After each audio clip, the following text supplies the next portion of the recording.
Hey there, it's Olivia Savannah here from Olivia's Catastrophe, and today I'm here to do the biggest book haul I've ever done on this channel. Today I have over 100 books to show you. A lot of things happened as to how I got these books. First of all, I was sent a lot of review copies over the Christmas period where I was not in my flat, so they all accumulated.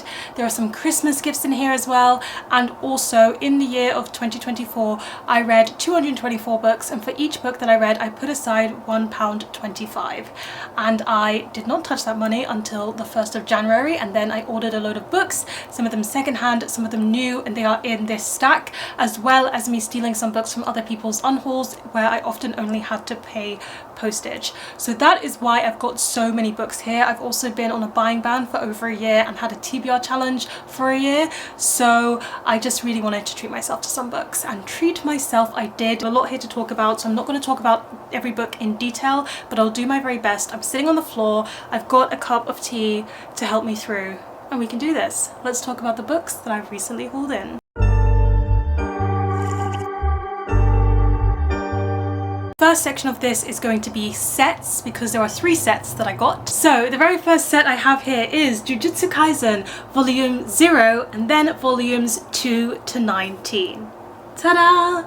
So I got this big set of manga because I read volume 1 of Jujutsu Kaisen last year and I absolutely loved it. It was 5 stars, and I can just tell that this series is going to be my love. And after I read that volume, I didn't read any more because I didn't have any more, but I went and started watching the anime, and I've finished season 1 as of now, and I love it. So I just know that I'm going to love all of these manga volumes as much as I like the first one, now that I know more of the story already. I like to watch the anime first and then read the manga, because if I'm going to invest money in getting so many volumes, I just want to know that I'm going to love the story, and it's easy to do that if you've already watched it. So very happy about this, and you can see why this contributes a lot to this haul being so large in numbers. The next set I have here to show you is also manga. Let's see if I can actually show it to you. This is volumes, can it fit in the frame? Volumes 1 to volume 23 of Blue Exorcist. I got these all secondhand on eBay, and I have watched season 1 and a bit of season 2 of Blue Exorcist, so I also know that I already really like this, and so I'm looking forward to getting into reading the manga and discovering the world through the art itself. And the third and final set I have to show you is not manga, but it's all of these books by Toni Morrison. I've just decided I want to read every single thing Toni Morrison has written. So that is God Help the Child, Paradise, Home, Love, Jazz and Tar Baby, and that completes my Toni Morrison collection in a matching set, which I'm very happy about. So now we're going to move on to books with some fantastical elements to them. They're either fantasy books or have fantasy elements to them. So I didn't get too many of these. One of them is a review copy, and that is Green Frog by Gina Chung. This is a collection of 15 short stories that are quite unique and a little bit strange, and a lot of them are surreal, sexy and tender short stories about women trying to make their own way, and a lot of them have fantastical elements to it. I like seeing some short stories popping up that are not like literary short stories, but actually genre fiction short stories, and so I wanted to try this one. I had a gift card during the Waterstones Boxing Day sales, and I spent it on quite a few books that will pop up here as well. Gift cards are great gifts for book lovers, and I broke all of my rules by getting this book, all of my book buying rules, and I got The Battle Drum by Saara El-Arifi. And what I love about this in particular is that inside you get the character art, and I broke all of my rules because I don't typically buy a sequel to a book unless I've read the first one, or I'm buying a set, and I haven't read the first book in this series, The Final Strife. I have not read that one. I just wanted to support a black author. I also just feel like I'm going to love these ones so much, and I wanted to have the matching hardbacks, so I broke my rules for this book. It better be that good. It better be the 5 stars I'm predicting it to be. Moving on, I'm going to talk to you about the sci-fi that I got. So my sister April is my sister who also really feels passionate about sci-fi, and she bought herself a nice beautiful edition of the Dispossessed by Ursula K. Le Guin, so she decided to give me her copy of it. And this is a sci-fi book that I've heard a lot about. I've read other Ursula K. Le Guin and I've loved it, so I'm looking forward to reading this well-known sci-fi one of hers.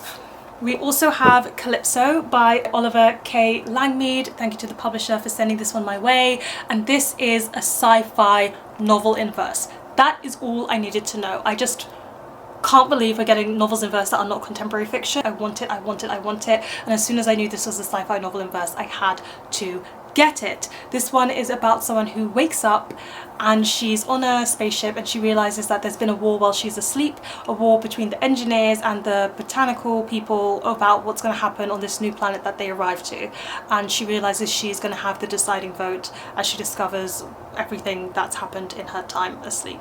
For Christmas, my good friend Taylor, my writing buddy from YWS, sent me 2 books, and one of the books that she sent me as a Christmas gift, which was so lovely of her, is How Long Till Black Future Month by N.K. Jemisin. These are N.K. Jemisin's sci-fi fantasy short stories. N.K. Jemisin is the top tier queen of world building in my opinion. I love her books, I love Afrofuturism, and Taylor knows this and just knocked it out of the park with my Christmas gift. I'm very excited to get to this. Thank you so much, Taylor.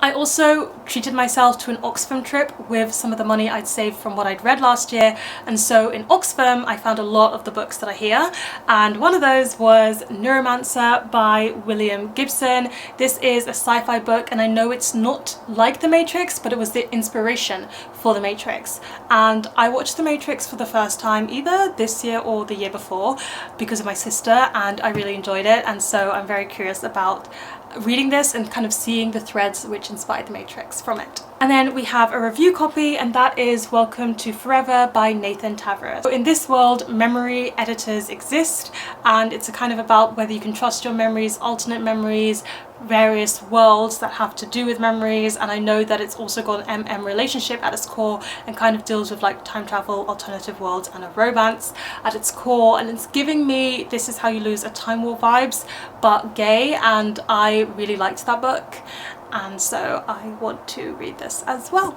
So what we've got coming up next is the horror books that I got. It's The Whistling by Rebecca Netley. This is a book where you just don't know that much about it going in, and I've seen mixed reviews. Some people either love it and some people say it's a bit toxic. I'm going to read it for myself and find out what I think, but ever since I first heard about this one I have been intrigued. I got this one secondhand in Oxfam. This is from Hannah perusing Hannah's Unhaul, and I stole A Head Full of Ghosts by Paul Tremblay. This is really bad for me to steal because I have A Cabin in the Woods by this author and I haven't read it, and I just need to read something by this author once and for all because I feel like his kind of horror is going to be up my street. I don't mind like a slow-paced horror with a nice build to it, and that's what I get from the sound of the reviews, so I'm gonna try this one as well. This is a review copy, so thank you to the publisher, for A Botanical Daughter by Noah Medlock, and this is a science fiction book following these 2 men who keep themselves far away from society so that they can pursue their interests. One of them really likes taxidermy and the other one likes botanical and exotic plants, and together they form a creature that they call Chloe out of the botanical garden plants and taxidermy combination. And when Chloe comes to life, it's kind of like who is cultivating whom when they're like bubbled away from society together, and it's giving me Frankenstein vibes, which, you know, I love Frankenstein, so I'm going to read something that gives me those vibes, but it also just sounds really cool and unique, and so I'm looking forward to trying this one too. Another kind of horror book that I'm very interested in is Fragile Animals by Genevieve. Thank you to the publisher for this. Yes, this is following an ex-Catholic cleaner who's struggling to recover from the religious trauma that she's experienced from being a Catholic, and she starts a sexual relationship with a vampire, and that kind of is helping her along her journey of thinking through and processing her religious trauma. Vampires, religious imagery, processing trauma, these are all buzzwords to me, and so Fragile Animals just sounded like something I was going to love. Where the Dead Wait by Ali Wilkes. Again, thank you to the publisher. This is a horror book where we're following a captain of a ship, and he went on an exploration with his crew, but everything went wrong and his crew had to resort to cannibalism to survive. Fast forward a couple of years and an expedition comes up where he could redeem himself and claim back his name again, but it means going back into the icy depths of where everything went wrong the first time. Okay, so if it's got cannibalism in a horror book, I'm gonna read it. That's who I am, I'm gonna read it. But also, I think I've talked about with Abandoned by Blake Crouch, icy landscapes are my horror fearscape. I don't like the cold, and just being stuck, stranded somewhere where it's icy and cold like Antarctica petrifies me to the core. So I wanted to read about the thing I'm most afraid of. I didn't know if I should put this in the horror category, but I did, and that's How High We Go in the Dark by Sikio Nagamatsu, and this is a collection of short stories, and people say they are very dark and they are very haunting and they are very, very disgusting as well. So I took that to mean horror. It might not mean horror, but my sister read this and she really enjoyed it, and there's an Instagram that I follow called Tightrope to the Sun who does Bookstagram, and she focuses a lot on horror and dark reads with a bit of fantasy and sci-fi, and she also really loved this. It was from someone's unhaul, it has black sprayed edges. I was really happy to steal this from them. And then from that same unhaul, I also got Certain Dark Things by Silvia Moreno Garcia. This is her dark book that has vampires in it. I just know it has vampires in it. I also know it's the Silvia Moreno Garcia book that people seem to struggle with and not like as much, but I'm gonna give it a go because I've liked what I've read by this author so far, and vampires. Moving on, we now have the adult literary fiction that I picked up. Review copy first, that's Come and Get It by Kylie Reid. As of now, you already know that one of the best books I read last year was Such a Fun Age, and this is her second novel, so of course I was going to read it and pick it up. I don't know anything about it, I just know that it's by Kylie Reid, but the back of it says, desire, consumption, reckless abandon, money, indiscretion, and bad behaviour. Come and get it. And so I did. I went and got it, and I'm gonna read it now. We've got quite a few of the books that I bought in that Waterstone sale with my gift card. So the number one that I wanted to get was Penance by Eliza Clark. I've just heard so many good things about Eliza Clark's writing, whether it's boy parts or whether it's Penance, and this was described as like true crime but fictionalized, and true crime is not my genre at all, but fiction is. So I'm gonna see if I can enjoy this one, and hopefully it'll be a good experience. This is a bit of an experimental stretch out of my comfort zone for me. But Wandering Souls by Cecile Pin, which was longlisted for the Women's Prize. I've heard so many good things about this over on Instagram, just so many buzzing reviews, and from what I understand it plays with narrative in a creative way, which is something I'm realizing I like more and more, and I think it's the tales of like refugees and immigrants, which is something I appreciate reading about. Fire Rush by Jacqueline Crooks. This is a book by a black author that I wanted to read for a very long time, also Women's Prize shortlisted, and I know that this one has to do with music, has to do with the black women's experience. That's pretty much all I can remember from the many reviews that I saw,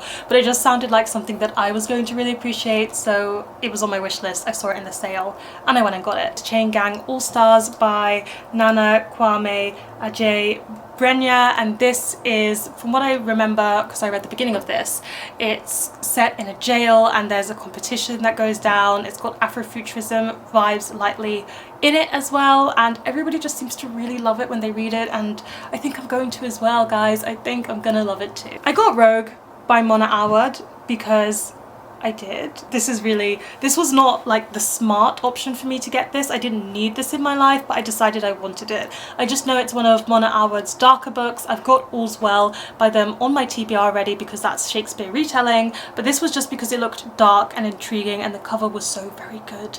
So I'm gonna just go in without knowing too much. Sometimes it's fun for me to do that. I don't always do that because I hear about books through work and channel, but sometimes it's fun to just pick up something because you think it's a vibe. My sister Simi for Christmas got me The Death of Vivek Oji by Akwaeke Emezi, and she got me the US cover for it, which I'm very, very happy about because I think the UK cover is ugly, and Akwaeke Emezi always seems to get better US covers, and I think this one is their book that focuses a lot on grief, and that's really all I need to know. I will just read anything that Akwaeke Emezi writes. So these two books I just got because I wanted to, and they were cheap because they were on sale when I saw them. So the first one is Vera Wong's Unsolicited Advice for Murders by Jessie Swanto.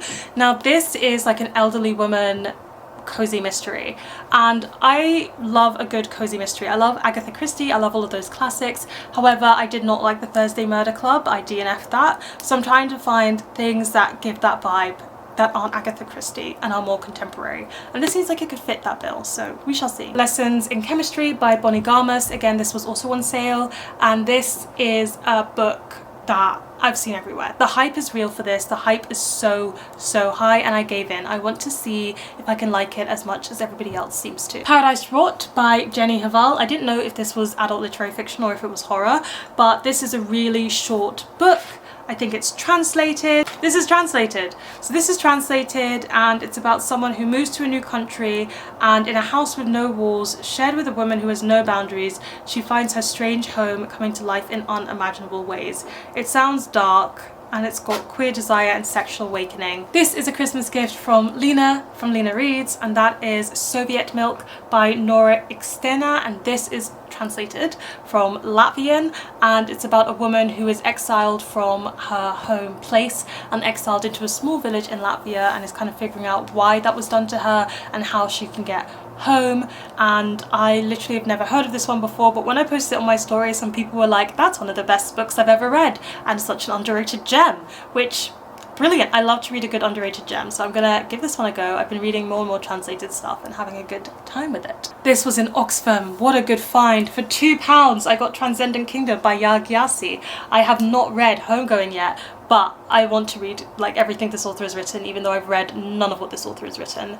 Both my mum and my sisters recommend her writing, and I know this one has religious themes in it, and I know that can put some people off, but me as a religious woman, it does not put me off. So I'm very curious to see how this one is going to go down. The Bread, the Devil, Ned by Lisa Allen Agostoni.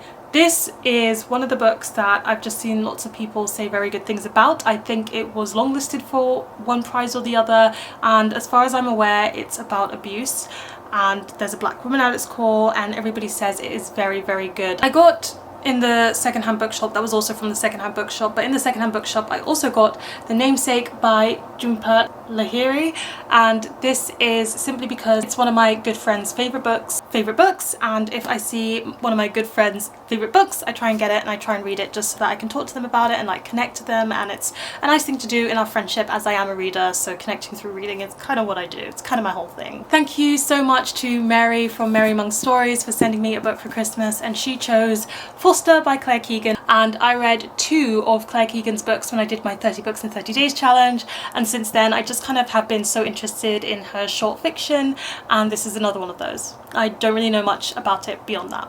That's all I really needed to know. 2 more secondhand books. So we have The Last House on Needless Street by Katrina Ward, which is a thriller, and nobody really tells you about this book, they just say it's really good. Similarly, I saw The Bees by Laylene Paul there, and I decided to get it. This one was also shortlisted for the Women's Prize back in the day, and it's kind of a metaphor, like a sci-fi metaphor for the bees, and it's saying something about capitalism and work culture, and so I love a good metaphor carried all the way through my books, and people just say that this is really smart and intelligent and very well done, and so I've been very, very curious about this one for a long time, and I want to try it. I think what we're going to move on to next is classics. I finished my cup of tea, so you can tell how long I've been filming for, and the first load of classics to you are brought to you by my parents, who got me books for Christmas, and these are the 4 books they got me. They got me the Bronte box set of the Penguin hardback cloth bounds to contribute to my Penguin Classics collection, which is so lovely of them, and actually I've read the majority of these. So what have we got here? So the first one we have here is Wuthering Heights by Emily Bronte. I've already read Wuthering Heights. I hate Wuthering Heights. I don't like this book at all, but I want to reread it. I did read this as a teenager, back when I was reading Twilight for the first time. I literally read this because in the first Twilight book, Bella references Wuthering Heights so much, and I just hated it through and through and through. And I have a feeling I'm going to continue hating it, but you know, I'm going to give it another shot, and it will always stay on my shelf because that edition's beautiful. Then we have Jane Eyre, which is by Charlotte Bronte, and this was the first adult classic I've ever read, and I always will remember it fondly. It's iconic for a reason, and I really, really like this one. The Tenant of Wildfell Hall by Anne Bronte, and I read this one a year or 2 ago, and I thought it was okay good. I think it's good in the ways that it touches on a lot of themes quite early on and quite viciously, talking about feminism, talking about marriage and relationships and motherhood, and I think it does all of those things really well, and is such an important book, especially in perspective of the time that it was written. But I did struggle with the characters, as I felt even the character I'm supposed to be rooting for was a bit too self-righteous for my liking, and so I had a mixed experience, but a good mixed experience. And then the one I haven't read, which I will need to read now, and that is Villette by Charlotte Bronte. After enjoying Jane Eyre, I'm looking forward to reading this, but of course I haven't read Jane Eyre in so long, so I'm curious to see if Charlotte Bronte's writing still holds up for me. Thank you, parents. I'm so happy with this Christmas gift. And then in Oxfam, it's a good place to find classics. And I think I really won because I found a perfect condition Penguin paperback classic of Silas Marner by George Eliot. I don't know anything about this, but it's one of the Penguin ones, so I'm glad I've got it in my possession now, and it only cost me about £1. The Consolations of Philosophy by Elaine de Botton. I know nothing about this. I do enjoy reading about philosophy, but nothing about this particular book. I got it because it matched an edition of The Great Gatsby I have, and these are really rare to find. They don't sell them anymore, so I thought I would just snap it up, but I will actually read that one. And then I've got classics that are a bit rough and tumble and rough for wear, and I just literally buy them, read them, and if I like them I get a prettier edition, so that's what I'm planning for these three. The first one I'll talk about is A Room with a View by E.M. Forster. This is because my sister April read this last year and she really enjoyed it and recommended it to me, and if my sister recommends it I'm gonna give it a go. So yeah, we have Lady Chatterley's Lover by D.H. Lawrence. I've avoided D.H. Lawrence books for no particular reason, but my sister, same sister who recommended me A Room with a View, said this one is much better and that I should read this, so following on from that. And then we have Hans Christian Andersen fairy tales. I like reading fairy tales and I've read 1 or 2 of these already, but I would like to read a couple more. We are now moving on to non-fiction. Dead Weight by Emmeline Klein, and this is a non-fiction book about eating disorders, so specifically looking at her own experience but also about why eating disorders are coming back, making a trend, and what's wrong with them. We all know what's wrong with them, but kind of examining that in detail. I borrowed this from my mum. So my great uncle gave my mum a book and I've just borrowed it from my mum, and she hasn't started it yet and has a lot of reading material to get on with, not like I don't as well, but I still took it from her. It's this big boy, it's a big chunker, and it's called Black and British by David Olusoga. I've just heard that this is the textbook, this is the book you want to read if you want to learn about Black British history. And do you know who I am? I'm a Black British woman who's wanting to learn more about her own history, so I'm very excited to read this. It's going to take me some time, but I've got time.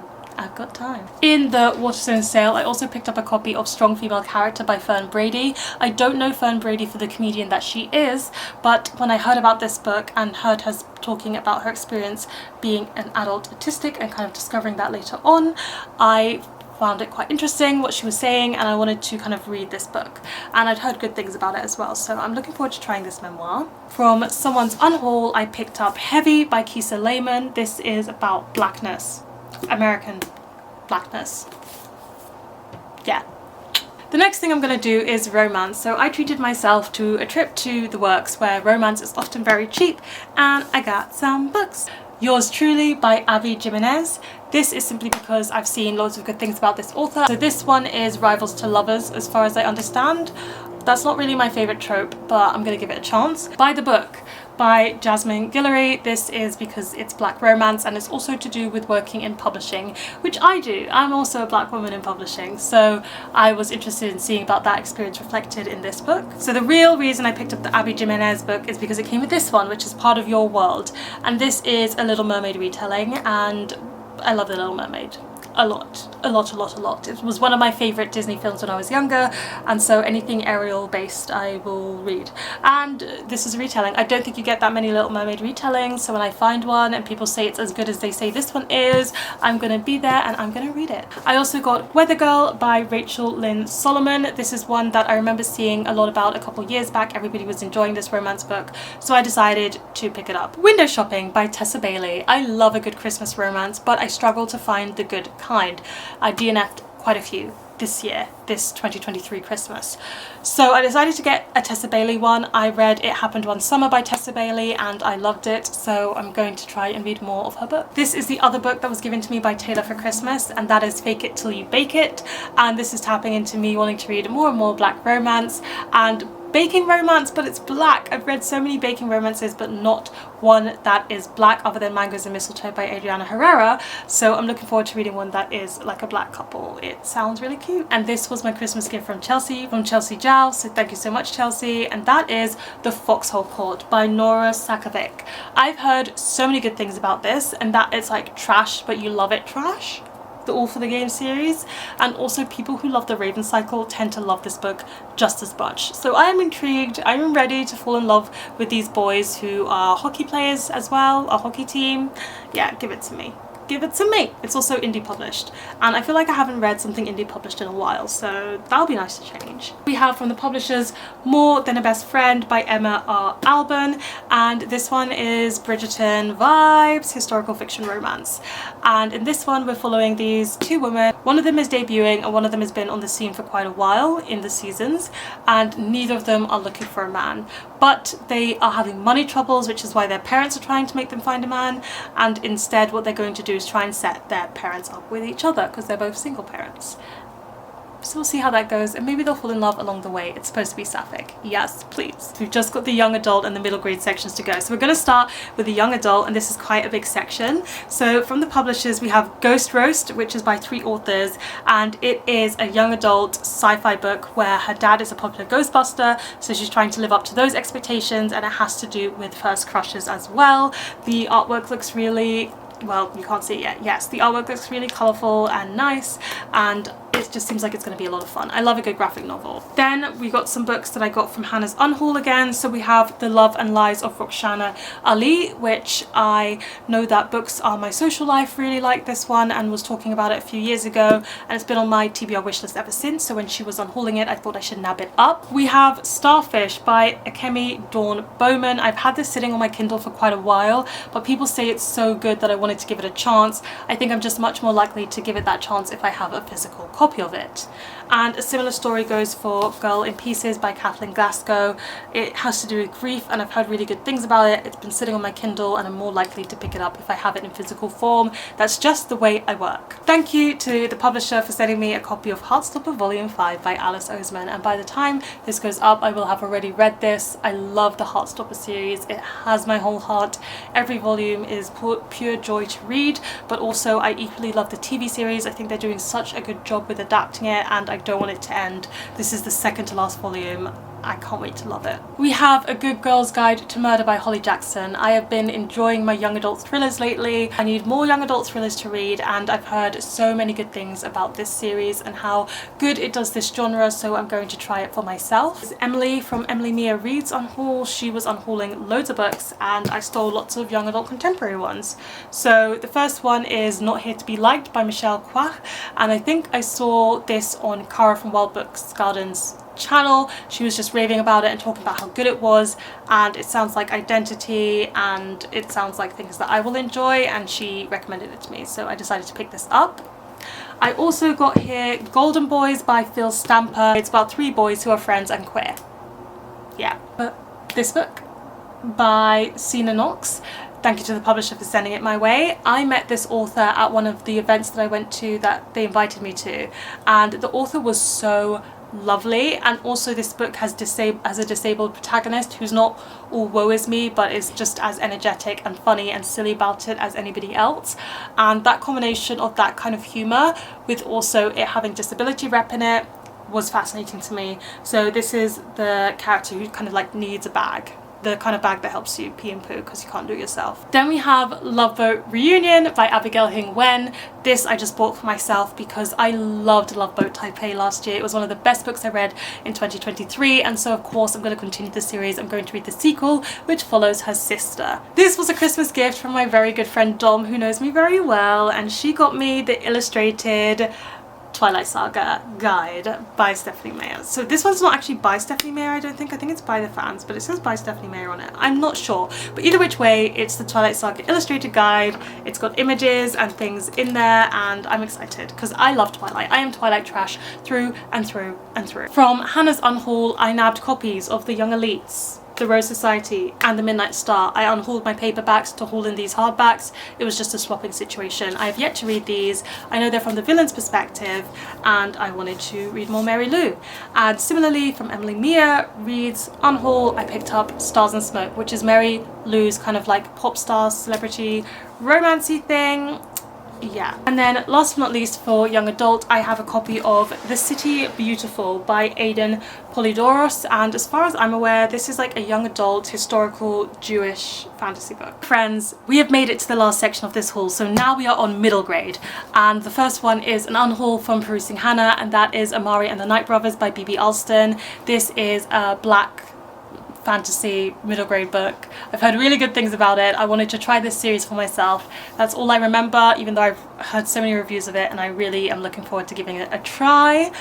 Thank you to Bekka from Seabook Sanctum for this Christmas gift, and that is Like a Curse by Elle McNichol, and this is the sequel to Like a Charm. I read Like a Charm last year. I gave it 5 stars. It's a fantastic middle grade book that has fantasy, witchy elements to it, but it's also got a main character with dyspraxia, and I think it balanced the disability rep and the fantastical storyline really, really well, and so I'm very excited to have this second book so I can continue the series. I had a little gift card with a discount, so I needed to spend it before it timed out, and I decided to get myself a Christmasaurus Carol by Tom Fletcher. This is the 4th book in the Christmasaurus series, which is one of my favourite middle grade Christmas series ever, and it has a disabled main character at its core and also a dinosaur called the Christmasaurus.